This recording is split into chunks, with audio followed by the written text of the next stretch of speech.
প্রতিষ্ঠার ২৫ বছর পেরিয়ে গেলেও আবর্জনা অপসারণের কোনো ব্যবস্থা করা হয়নি লক্ষ্মীপুরের রামগতি পৌরসভায়। ৪৩,০০০ মানুষের এই পৌরসভায় নেই ময়লা আবর্জনা ফেলার নির্দিষ্ট কোনো ডাস্টবিন। অনেকটা বাধ্য হয়েই খাল, পুকুর, রাস্তাঘাট সহ যেখানে সেখানে ময়লা আবর্জনা ফেলেন পৌরসভার বাসিন্দারা। এতে ভরাট হয়ে গেছে মূল পৌরসভার আলেকজান্ডার বাজারের আশেপাশের বিভিন্ন পুকুর ও খাল সহ নানা জলাশয়। অল্প বৃষ্টিতেই তলিয়ে যায় পৌরসভার বিভিন্ন অংশ। পানি জমে জলাবদ্ধতার সৃষ্টি হচ্ছে প্রধান সড়ক সহ বিভিন্ন এলাকায়। মশা ও পোকামাকড়ের উপদ্রব সহ বেড়েছে নানা রোগবালাই। সব মিলিয়ে সীমাহীন দুর্ভোগে পড়েছে পৌর এলাকার বাসিন্দারা। টানা সপ্তমবারের মতো বেস্ট টিস্যু পেপার ব্র্যান্ড হিসেবে স্বীকৃতি পেয়েছে বসুন্ধরা টিস্যু। পুরোদমে বর্ষা শুরুর আগেই এমন নাজুক পরিস্থিতিতে বিপাকে পড়েছেন স্থানীয়রা।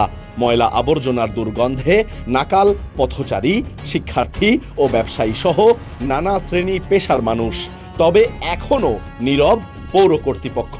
পৌরসভার ময়লা আবর্জনা অপসারণ ও বৃষ্টির পানি নিষ্কাশনের কোনো ব্যবস্থা না করায় ক্ষুব্ধ পৌরবাসী। এই রামগতি পৌরসভা হওয়ার পর থেকে আমরা প্রত্যেক বছর holding tax, sanitary tax, licence টাকা দিয়ে আসছে, কিন্তু আমরা পরিপূর্ণ কোনো সেবা পাচ্ছি না। রামগতির পৌরসভার প্রাণকেন্দ্র আলেকজান্ডার বাজারের আশেপাশে ময়লা পালানোর জন্য কোনো ডাস্টবিন, নির্দিষ্ট কোনো ডাস্টবিন আজ পর্যন্ত দিতে পারে না। আলেকজান্ডার বাজার একজন ব্যবসায়ী হিসেবে অতি দ্রুত যে কয়েকটা নির্দিষ্ট ময়লা ফেলানোর জন্য ডাস্টবিন চাচ্ছি, সেই সাথে সেগুলো পরিষ্কার পরিচ্ছন্ন রাখার জন্য লোক নিয়োগ দেওয়ার জন্য জোর দাবি জানাচ্ছি। ময়লা ফালানোর কোনো জায়গা নাই বা ব্যবস্থা নাই, মানে আমরা কি করি মানে পালামো, আমরা তো পালানোর কোনো ব্যবস্থা নেই। ময়লা আবর্জনার গন্ধে থাকতে পারে না, মশা কামড়ায়। রামগতি পৌরসভার মধ্যে ময়লা ফেলানোর জন্য কোনো জায়গা নেই।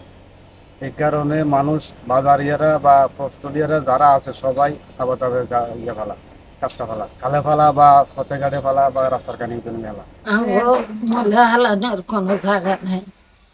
সরকার যদি আমরা জায়গা করে দেয় আমরা আর খালা হালাইতাম না। বাজারের ব্যবসায়ীরা ময়লা ফেলানোর জন্য আলেকজান্ডার বাজারে কোনো নির্দিষ্ট জায়গা নেই, যার কারণে মনে করেন যে বিভিন্ন জায়গায় খালে বা পুকুরে বা রাস্তার কূলে যে কোনো জায়গায় ফেলা। পৌরসভা হিসাবে কোনো জায়গা নাই, নির্দিষ্ট একটা জায়গা যদি করা হয় তাহলে মনে হয় যে যেখানে সেখানে মানুষ আর ময়লা ফেলাবে না।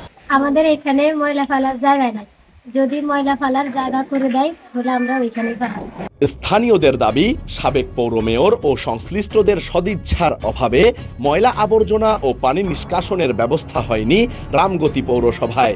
এ বিষয়ে কালের কণ্ঠের সাথে কথা বলেছেন পৌরসভার নির্বাহী প্রকৌশলী মোহাম্মদ মাসুদ রেজা। পৌরসভার নিজস্ব কোনো জায়গা নেই, যার দরুন আমাদের এই ময়লা, এই যে বর্জ্য ব্যবস্থাপনার একটু সমস্যা হচ্ছে। আমাদের প্রশাসক মহোদয় উদ্যোগ নিয়েছেন এবং তিনি স্থানীয় সরকার বরাবর চিঠি লিখতে বলেছেন।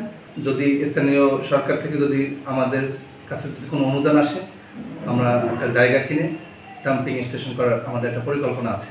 যত্রতত্র ময়লা আবর্জনার কারণে চরম স্বাস্থ্য ঝুঁকিতে পড়েছে রামগতি পৌরসভার সাধারণ মানুষ। পুরোপুরি বর্ষা শুরুর আগেই কার্যকর ড্রেনেজ ব্যবস্থা চালুর দাবি স্থানীয়দের।